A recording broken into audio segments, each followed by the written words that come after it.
The sky over Dayton, Ohio, was a flat gray slab on that late November afternoon in 2025, the kind of day where the cold seeped into your bones despite the lack of snow. Donald Trump adjusted his overcoat as he stepped out of a rented Lincoln Navigator, boots crunching on the gravel lot of the Heartland Diner, a squat brick building off Interstate 75. Neon signs flickered in the windows, open 24/7 and best pie in Ohio. He wasn't here for pie, though. He'd come for a meeting, low-key, off the radar, with a group of small business owners looking for a big investor. Real people, real deals, he'd told his assistant Sarah on the drive up from Cincinnati. This is America's backbone. I'm going to lift him up. Sarah, a sharp, no-nonsense woman in her 40s, followed him, clutching a leather portfolio. They're expecting you inside, sir. Should be quick. Trump nodded, squinting at the diner. Quick's good. These folks don't mess around. Salt of the earth. Best kind. A handful of pickup trucks and sedans dotted the lot, their owners likely sipping coffee or digging into meatloaf.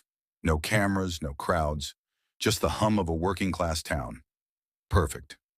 Inside, the air smelled of fried onions and stale coffee. Red vinyl booths lined the walls, and a jukebox in the corner played a scratchy Merle Haggard tune. Trump scanned the room, half full, mostly regulars in flannel or Carhartt jackets. A waitress with a tired smile and a name tag reading Tammy approached. You the big guy they're waiting for? She asked, chewing gum. Trump grinned. That's me. Where's my crew? She jerked her thumb toward a back room. Through there. Coffee? He waved her off. Later. Business first. The back room was a cramped space with a long table, chipped formica, and a single window overlooking a dumpster. 5 people waited, 3 men, 2 women, all weathered by years of hard work. The leader, a stocky guy with a graying beard named Jim Carver, stood to shake Trump's hand. Mr. Trump, thanks for coming. I'm Jim, Carver's Auto Parts. These are my partners. Ellen, Pete, Marla, and Ray. Trump gripped his hand, firm. Good to meet you. Heard you've got a solid operation. Parts, repairs, all that. I'm here to make it bigger. Best investor you'll find. They sat, Sarah sliding into a chair beside him. Jim laid it out. A coalition of Dayton area businesses, auto shops, a hardware store, a bakery, pooling resources to expand.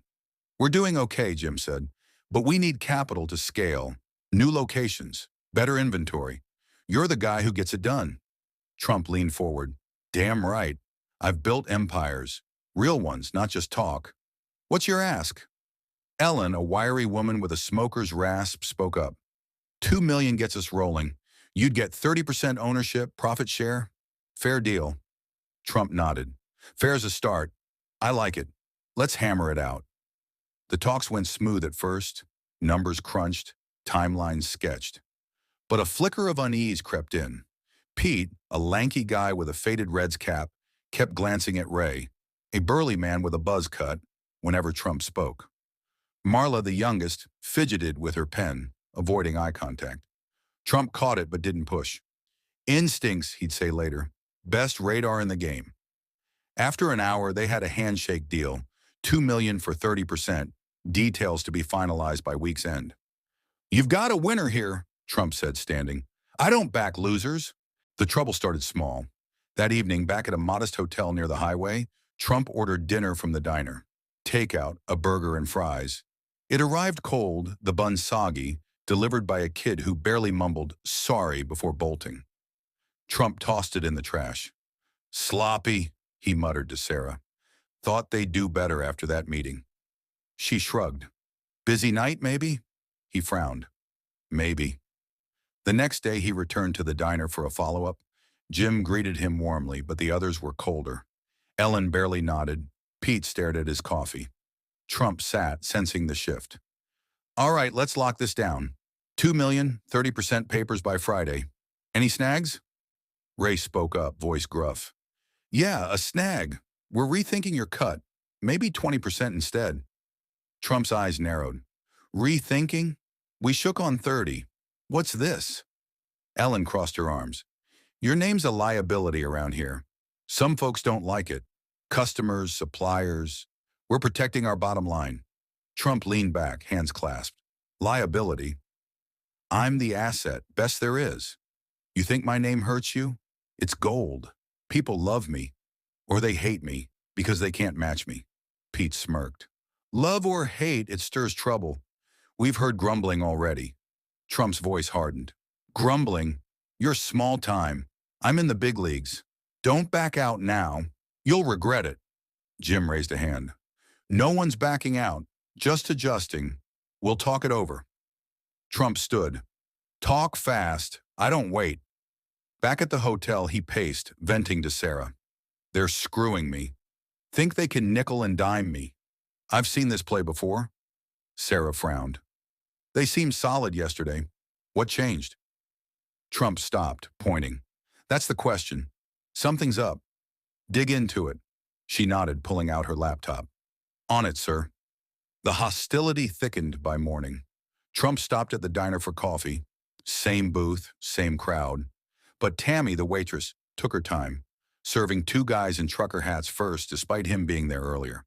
When she finally brought the cup, it was half full, lukewarm. Busy day? Trump asked, dry. She smirked. Something like that. As she walked off, he caught her muttering, too low to hear fully, but big shot stood out. He set the cup down hard. This isn't random. They're testing me. The meeting that afternoon confirmed it. Jim was absent. Sick, Ellen said, though her tone was flat. Ray took charge, sliding a revised contract across the table. Here's the new deal.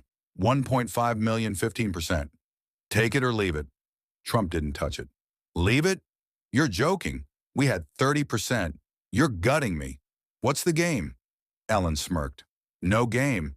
Just reality. Your rep's a risk. Folks here don't want you tied to us. Trump laughed, sharp. Risk? I'm the payoff. You're throwing away the best chance you've got. Pete leaned in, voice low. Maybe you're not as big as you think. Dayton's not your playground. Trump's eyes blazed. Playground? I've built more than this whole town. You're playing with fire. Ray shrugged. Sign or walk. Your call. Trump stood, snatching the paper and tearing it in half. My call's coming. You'll see. Outside, he called Sarah from the navigator. They're screwing me, slashing the deal, acting like I'm poison. What did you find? She hesitated. Sir, it's murky, but chatter online. Locals, some workers, shop owners, don't want you here. Word's spreading you're taking over.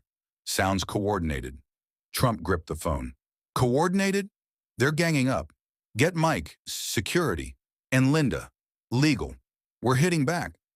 The next day, the diner turned into ground zero. Trump walked in, Mike, a hulking ex-cop at his side, Sarah trailing with a recorder. The room hushed. Tammy smirked from the counter. A cook peeked out, snickering. Trump sat in the back room waiting. Jim arrived, pale. Mr. Trump, I didn't... Trump cut him off. Save it. Your crew's tanking this deal. Rude staff, cold shoulders, new terms. Why? Ellen stormed in, defiant. Why? People hate you here. Think you'll steamroll us. We're protecting our own. Trump stood, towering. Protecting? You're stabbing me in the back. I've got proof. Your little whispers, your stunts. This ends now. Ray laughed. Proof? Good luck. No one's scared of you. Trump smirked. They will be. He nodded to Mike, who pulled out a phone. Recordings from the diner lot, staff bragging. Make him squirm. He'll bolt. Sarah held up screenshots. Text from a local chat. Run Trump out. Jim blanched.